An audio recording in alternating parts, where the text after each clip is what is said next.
guys, and welcome to Mental Monday.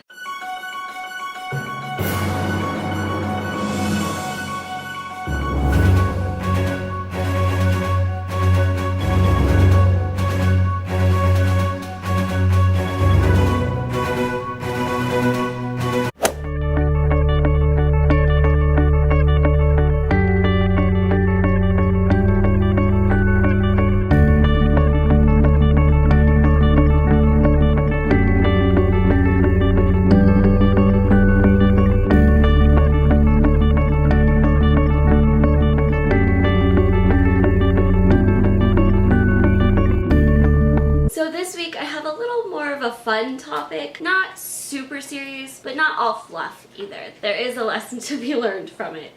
So, I am not sure how much I have actually shared my dating history before Andrew. There's really not that much to talk about besides getting my emotions played with for years.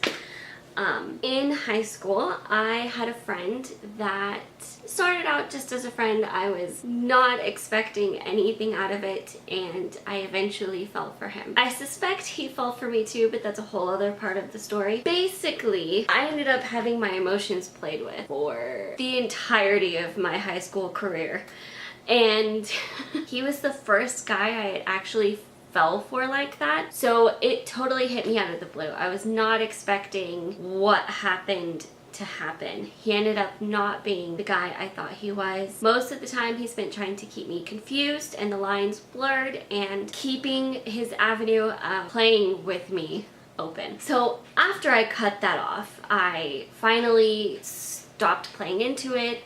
We had gotten away from talking really anyways, but I deleted his phone number, I unfriended him on Facebook, and cut the cord. I decided that I just wasn't gonna play his games anymore. So that left a lot of scars though. There was 4 years of up and down games. Just confusing games that I very much let myself get into trying to figure out, and I shouldn't have.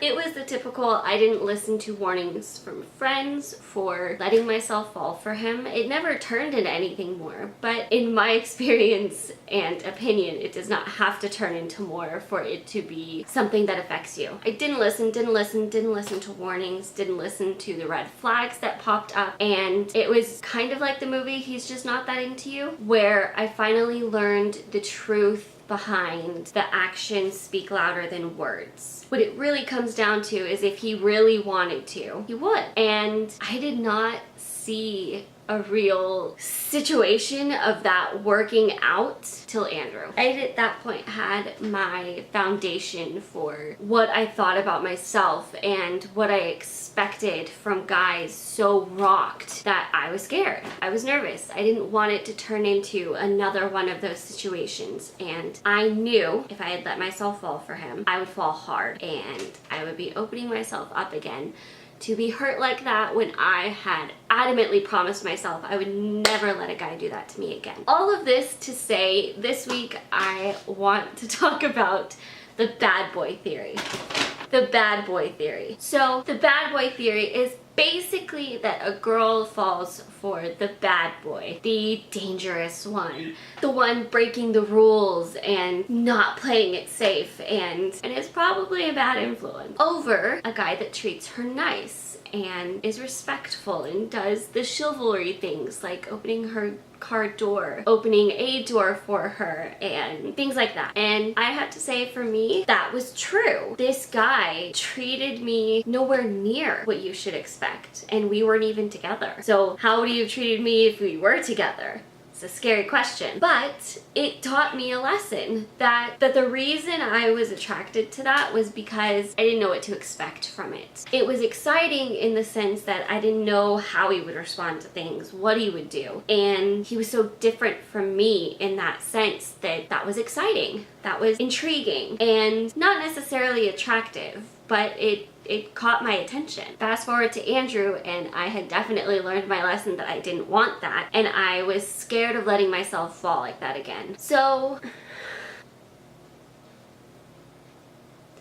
serious came to join the conversation. Are you gonna be a bad boy? Don't be a bad boy, okay? I kind of want to challenge that theory in that I don't think it's actually falling for somebody in a situation like that. For me, I very much cared for him. I cared a lot about him, about if he was okay, about how he was doing, things like that. I did care for him and I would never wish ill on him. But at the same time, it is no comparison to what me and Andrew have or how I feel for Andrew and how I felt for Andrew pretty much immediately. I thought I would do a little fun advice giving based off of the movie He's Just Not That Into You. 5 points of thought for if it's a bad boy situation or if it's a real authentic connection. Well, the first one would be, is he playing his part?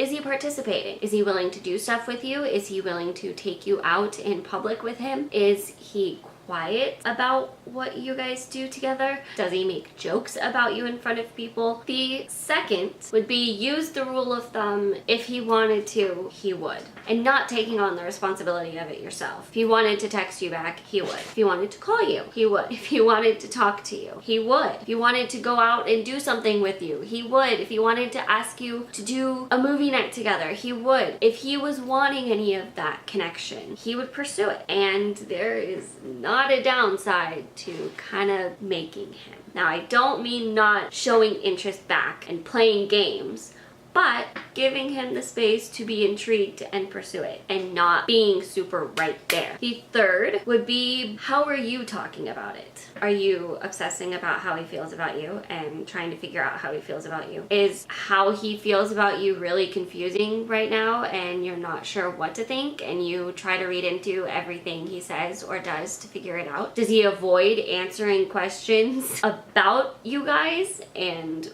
what your status even is? You know, you gotta DTR that stuff. And if he's not willing to, that says a lot. The fourth one is DTR, define the relationship. After a certain point, you either have to define it or it's nothing. And the longer you go not defining it, the more confusing it gets. So I would be very conscious of how the relationship is defined, if you guys have defined the relationship, and are you at a point where you need to kind of force a DTR conversation and get things settled. And if he's not willing to, then you're putting out effort you shouldn't be anyways, and that answers your question for you. The fifth is really just a relationship tip in general. Don't worry so much about that relationship that you forget about yourself, about doing the things you like, about focusing on your interests, your goals in life, and get so off track with that that you lose touch with your friends or aren't getting to see your friends as much, or that's all you talk about with your friends. Live the rest of your life also, and it'll work itself out eventually. And if not, another guy will come along that won't play games with you, that won't make you confused or question things, and will be honest about how he feels about you and won't be afraid to tell you how he feels. So those are my 5 tips for how to tell if it's a bad boy situation and how to deal with it and how to protect yourself from those situations. I know this probably seems really random. I just thought it was a fun video to make, and the Mental Monday videos have not always been consistent topics anyways. So I thought this was a really fun dating relationship video. I love talking about that kind of stuff. So it was fun getting to give my own experience and advice. I hope it helped someone. I hope you enjoyed it and enjoyed hearing a little bit more about my history and thoughts on this. If you liked this video, please give it a thumbs up and share it with all of your friends. I would love to start a conversation about all of this, and if you would like to see more dating, relationship, marriage videos like this video, and leave me a comment below telling me so, I would love topic ideas for it because I would love to do more videos on this type of stuff. And as always, if you have not clicked that subscribe button, click it and you can see when the next video comes out. I will see you guys in that one. Bye! Went through his computer hating him, and now my computer hates me. So, I know I've talked about this. Stop. I know I've talked about this before, but I'm going to show you what I mean when it does this. Stop it. He's excited for food.